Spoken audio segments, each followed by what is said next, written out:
Hello, my name is Putkonen. Thank you for joining me. Today I'll be talking about self-surrender. Now, Bhagavan Sri Ramana Maharshi had taught about self-inquiry. Most people are fully aware about this, but he also taught and spoke a great deal about surrender. For surrender is one of these things that also provides an opportunity for awakening, self-realization, however you want to put it.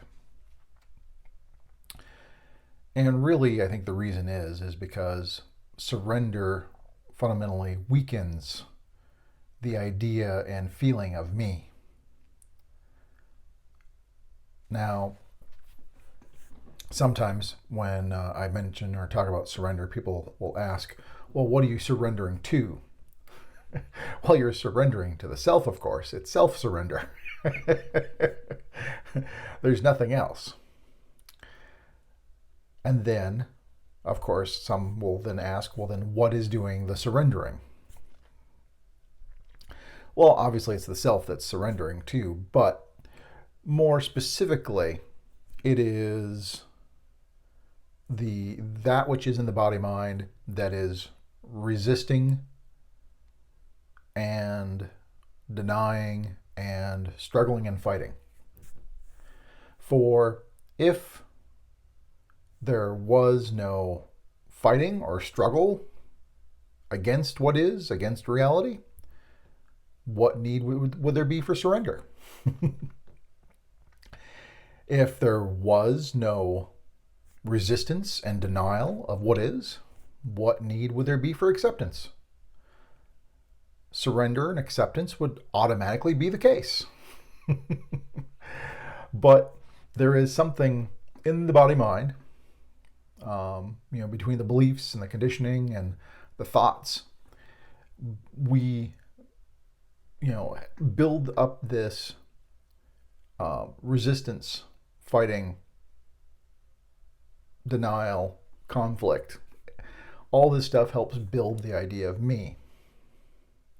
In fact, the me really is is strengthened and built upon resistance and conflict, because that's how it knows its place in the world, is it's contrary or against something. But when you cease struggle and conflict, that's really what surrender is. Surrender is not something a me does. Surrender is fundamentally a ceasing of a me to fight and struggle against what is. Likewise, acceptance is not something a me does. A me isn't trying to accept things. What it really comes down to is the me ceasing to deny and resist what is. See, what I'm trying to explain is a kind of a subtle aspect here. It's not that we're trying to do something to bring something about. See, surrender and acceptance is not something you do in order to bring something else about. Because what it is you're already doing something. Mentally, emotionally, and the tensions of the body, the thoughts, the conditioning. Already there's this built resistance, denial, struggle, conflict, fighting, reality. And that is already being done. So the idea is not for a me that is already doing this to now try to accept something on top of what it's already doing. We're not adding 2 layers of doing this. What's really coming down to is a cessation of what we're currently doing. So when we're saying surrender to the self, it means a letting go or ceasing to be apart from the self, to be other than the self. It is a letting go and ceasing to hold on to this idea of individuality, of a personal me. It's surrendering to the self is a total surrender and acceptance of what is, because the self is all there is. There is no other. There is no second. And so what is, which is reality, is the self. And so when you surrender to the self, you're also surrendering to what is and reality.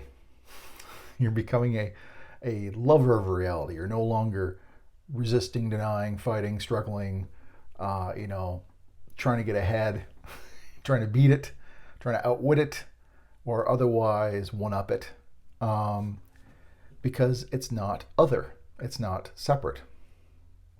And so self-surrender is letting this whole game go. Self-surrender is just a letting go of anything that is not self. Self-surrender is a letting go of the me that struggles, the me that fights, the me that resists, the me that denies, the me that owns, possesses. Self-surrender is letting all this go. All this doing that we're doing, we cease doing it. Surrendering to the self-surrender, is a returning to stillness and silence. Because self-surrender is, in a way, it's like all day, every day we have this jar of water and some dirt, and we're constantly shaking it, and we're jostling it, and we're trying to mix it different ways to try to get the soil to separate or remove the soil from the water so the water is clear. And we just can't seem to do anything. And what self-surrender is a putting it down, leaving it alone. Self-surrender is letting it be as it is. And when you let a jar of muddied water sit still alone and not mess with it, not interfere with it in some way, the silt and mud settles to the bottom and the water becomes clear on its own. And so self-surrender involves this putting down the need to do something, basically. Self-surrender is surrendering to that which is already the case and has always been the case. The self already is, and you are the self. So self-surrender is this giving up the idea or struggle that you're anything else, that you need to realize something or attain something or experience something in order to realize the self. You are the self. Surrender to that. Let go of the belief that you aren't the self, that there is another. Self-surrender is letting go of the idea of otherness, of two-ness, of multiplicity. Because, as I said earlier, the self is all there is, and there's no second, there's no other. And so when you're surrendering to this, you are, in fact, letting go of duality. The idea of duality. Duality really never existed. Duality is a fiction in the mind. And what I mean by duality is, in particular, separation. There aren't two things. But at the same time, we try to abide in this silence, but also unity. And that's what self-surrender is letting go of otherness, surrendering otherness, and also the struggle and fight against another.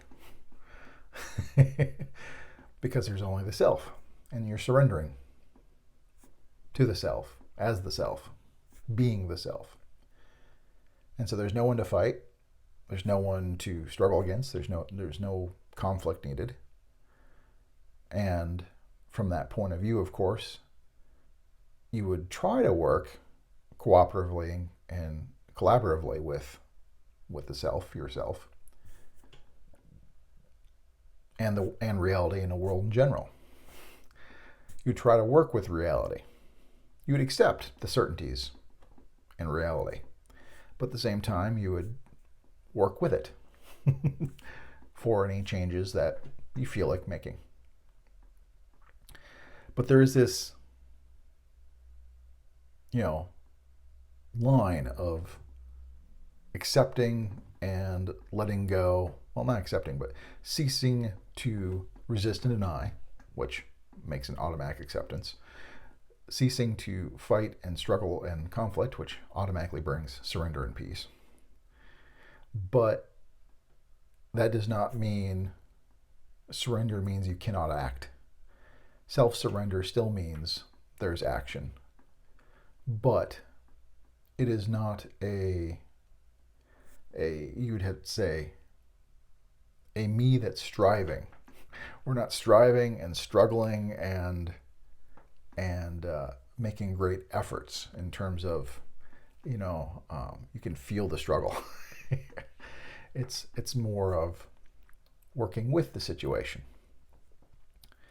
In that way, you are moving in the flow and with the flow. And then, of course, when that happens, all the power of the flow is with you, as opposed to you being against it. So, self-surrender is also a being in the flow, no longer resisting the flow, which is a fighting conflict against reality. Self-surrender is a letting this go and just being with the flow. So, self-surrender, I think, is a very deep concept because there's so many things that we're fighting and struggling against and resisting and denying. And it's, as you delve into what is it that I'm currently doing that is, disturbing what would be automatic surrender, acceptance, and peace. If you look for what you're doing, you'll find that there's lots of things that we've been doing to disturb our own acceptance, surrender, and peace. So, but anyways, I think that is it for this episode. If you have any questions, please post below. If you haven't already, please subscribe to the channel. Also hit the bell so you're notified of new episodes. And until next time, thank you much.